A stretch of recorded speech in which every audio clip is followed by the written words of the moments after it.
Hello, welcome to DCA's second Saturday. Thank you for being here. We're going to start in our front gallery where we have the president of the Garden Club here with us, Judy Slaughter, and she's here to tell you a little bit about Art in Blooms, which is the exhibit in the front gallery this month. Judy? I want to say thank you first to the Dorchester Center for the Arts for including the Dorchester Garden Club in this wonderful exhibit, and also the Eastern Shore Hospital Center patients who have done bowls and chargers to match or interpret or pair with the floral designs, as well as Petra's beautiful paintings and photographs. And just to make it right, I'm the chair of the design committee, not the president. Thank you. But thank you. So what we did is there was a program at the Walters Art Gallery, and it was called Art Blooms at the Walters. And a friend of mine in Garden Club and I were chosen to participate, and we were the newbies in Garden Club. So what they gave us to interpretate was a piece of art at the museum. And it was a wall that was 20 foot by 25 foot, and it was a mosaic. And we had to do a 3 foot tall design interpreting that. So we had a big seashell, and that's all she wrote, but we really had fun with it. So we thought it'd be nice if we could interpret some of Petra's pieces here. If you just want to go around to them, this number 2 is done by Beth Burton, and she went into Walmart and cut a little box that was there, painted it, and Petra said she especially likes this because the blue flowers in the back let the sky come into her actual painting. And this one right here is done by David Adams, and it is irises in Petra's actual piece. So we couldn't find irises in silk blooms. So we found the exact color and the yellow. And then there's a little blue iris in the actual piece, but we put dark blue grapes. So that was our interpretation. Then on number 10, we had a cascading flower that came down. And you can see the lines of the design is coming down and then going up a little bit. And that's Mari Stanley's. This one is the cover piece, and it's mine. Those are fatsia leaves, and I picked them fresh and just spray painted them green. And the blue is to represent, again, the sky coming through. In the window is another one. I don't think we can get up for that one, but it reminded me of Blackwater, and there were great colors. Petra put great colors with this. This is one of her geometric ones. Then we have this one, again, with the cascading red flower. And I don't know if you can come back here. That one is done by Mari Stanley. This one is Donna Dunlap. And Donna is one of our newest designers. Can you believe that she created that? And again, we have the sea glass in the back with the driftwood interpreting Saint-Tropez is Petra's piece. This one right here is mine. And Petra had a painting that was a leaf with water on it. So I just got that stick. I've never met a stick I didn't like. I'm like the dog. You know, the dog picks up a great stick. Well, that was my interpretation. Then this one here is, and Petra especially likes this one too because of the color of the sky as well as the brown leaves coming all together to make the design. And those are our designs. Thank you very much. We are here with Nature and Beyond's artist, Petra Bernstein, and we're so lucky to have her here to talk about her work. I'm going to hand it over to you to start with these 2 lovely paintings behind you. Okay, thank you, Katie. Well, thank you first of all for having me here. It's a beautiful art space, newly renovated. It's open space. We have beautiful wall colors, so I'm really excited to be here. Thank you for having me, and thank you for hosting my show. Yeah. So these are, this is the beginning of the show. These are 2 oil paintings. In the fall, last year, I did a lot of leaf paintings. And I would go for walks, and whenever I find a pretty leaf, I pick it up, and I take it home, and I take pictures with different color backgrounds, and I create interesting shapes of shades in the background. So I'm taking a leaf out of nature, and I'm creating a space for it that is different and mine.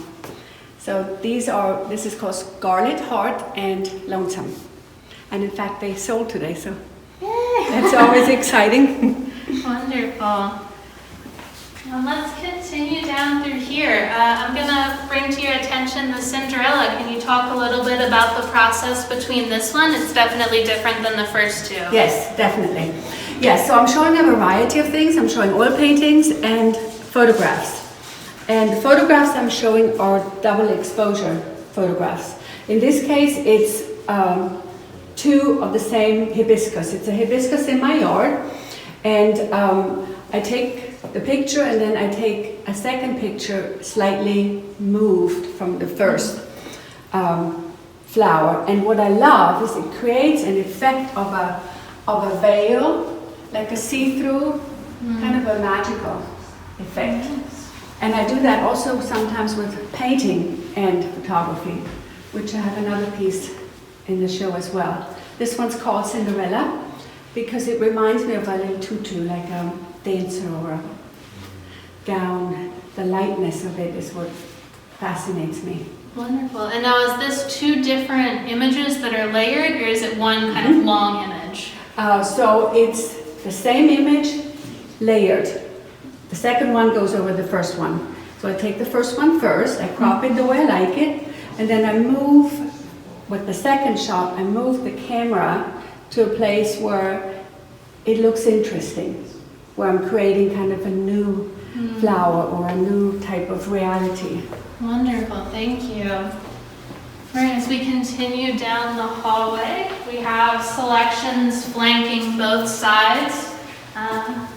And it's a mix of watercolors and acrylics and oils and the acrylic photos. I'd also like to bring to attention the Into Another Realm, which it looks like it combines a multitude of those mediums. Yes, well said. It is a combination of a painting and a photograph on top of the painting. So the artwork is a photograph, but I used a painting as the first layer. The painting I used is called Into Another Realm. That's why I titled this artwork Into Another Realm. And it's a diptych, abstract piece, and I combined it with an iris. And I like how it turned out. It goes in and out of focus. Certain things are very sharp, while others are in the distance. And I love how you can, in the photo, still see the marks of the canvas, but then you can also see the clarity of the flower. But not everything's sharp everywhere. And it makes you figure it out, what you see. I hope. Yeah, definitely. This is one of the ones in your work where the interpretation is up to the viewer and how they interpret the layers of the different meanings. Exactly. Yes. And thank you, Katie, for suggesting the way we hung it. I love how the little abstract watercolor goes with this piece. So I'm really happy with the way we curated this. Wonderful, thank you. Thank you. Yeah.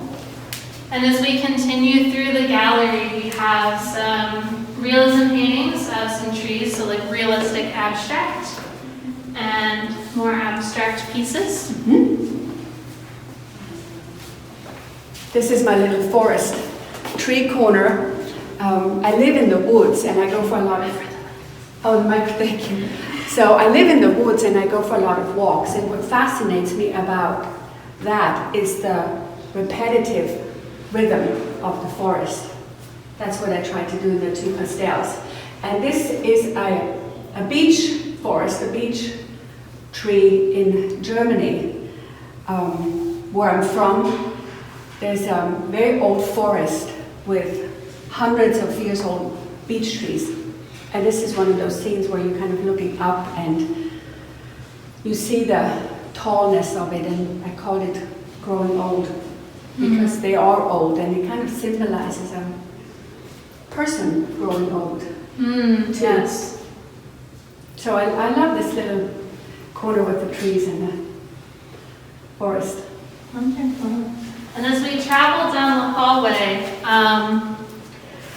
There you go. thank you. As we travel down the hallway, we come upon this one, and this one has been a huge showstopper for a lot of our viewers. Oh, interesting. Yeah, and I'm curious if you would share some insight about this photograph. Sure, I was actually supposed to, originally when we set up the show a year ago, I was supposed to bring the original photo that I used to create this new work, mandala. It's a scene on the Waikomiko River of water planes in the evening light, and the evening light has a beautiful bluish color when the sun's low and the angle is just right. The watergrass has this bright green color against the dark blue water. So the original photograph I was going to bring, I am showing somewhere else right now. And in the meantime, I created this from that image. And I thought it goes great on this wall as you come down here. It's not a double exposure, it's just a photograph that I had from the Waikomiko River that I manipulated. Wow, wonderful. And I know one of our viewers said it reminded them of bumblebees, which I think is interesting because, like a lot of your work, the viewer relationship is so prominent. You know, I didn't see the bumblebees, I saw the water, but I also am partial to your work and have knowledge of your subject matter. Right. So I find that very interesting. I like the bumblebee, I didn't see that, but now that you say it, I cannot not see it. Yeah, oh no! It's like here's the bee. Yeah. Someone told me it looks like a sunflower, and I didn't see that either because all I see is the water planes and the water. So it's really interesting to hear other people's interpretations of it. Yeah. And we're going to go ahead and continue down the hall. And we're going to stop in front of these guys. There's so many works in the show. Can you tell me the time frame in which you painted or produced these? Sure. So all the works in this show are done the last 2 years. I've had a very productive last year, obviously. Just last year alone, I painted 9 oil paintings of flowers and leaves. There's a few that are 3 years old. Like this one I did, this is 3 years old. But everything else is done last year and the year before. And this is actually my latest piece. I just finished that in January. Wonderful. And now we transition into the main gallery, which notably has 2 different wall types. One that is featuring the blue and greens in the work, and one that is featuring the greens and the pinks and the purples. As you can see, a lot of the work is repetitive and it kind of goes and ties into one another. One of the most notable pieces of that, in my opinion, is the rhythm in green. Can you tell us about this piece? So rhythm and green is another double exposure photograph where I use a painting and a photograph. And the painting I used for this photograph is actually this painting. It's called Fluid Moment. I live on the Waikomiko River, and I spend a lot of time observing the tides and the reflections and the colors of the plants and the sky reflecting. So I painted this painting first. And then when I had the painting, I used the painting as the first layer for this photograph. I just flipped it horizontal. And then I overlaid it with a layer of water planes. And it created this new image that is reminiscent of water and water plants, but it's very abstract. So, and then I painted that one next, and this one was the last one. No, actually this leaf was last year. All the other ones were done the year before. Wonderful. And as we continue through, we arrive on these leaf paintings. I just want to point out, like, they're titled Carry Me Away 2, you have Shadow Days, Fluid Movement, Rhythm and Green, Poolside. They're not always evocative of the subject matter. Could you explain your thought process in naming and if there's any kind of meaning behind that? So all my titles are very personal. My artwork is very personal too. But the titles I base on what I feel at the time, or what I want to express at the time, or what song played at the time. For example, the piece in the window, Dancing in the Dark, the double exposure hibiscus. I spent hours in my yard taking that picture, getting it just right, and I was bending down and had my headphones in and a hat on. It was hot, I was sweating, and the song Dancing in the Dark was playing when I finally got the right image. So that's my personal connection to that piece at the time. For those, Carry Me Away is because there's a movement involved. It's a series, they go together. So the first one, the leaf is off the surface. The shadow implies that it's not laying down flat. And it could be on its way out. It could be carried away from wherever I placed it. Mm-hmm. And then the second one, Carry Me Away 2, the leaf now moved. And the shadow has become longer, and it's become more of an abstract painting.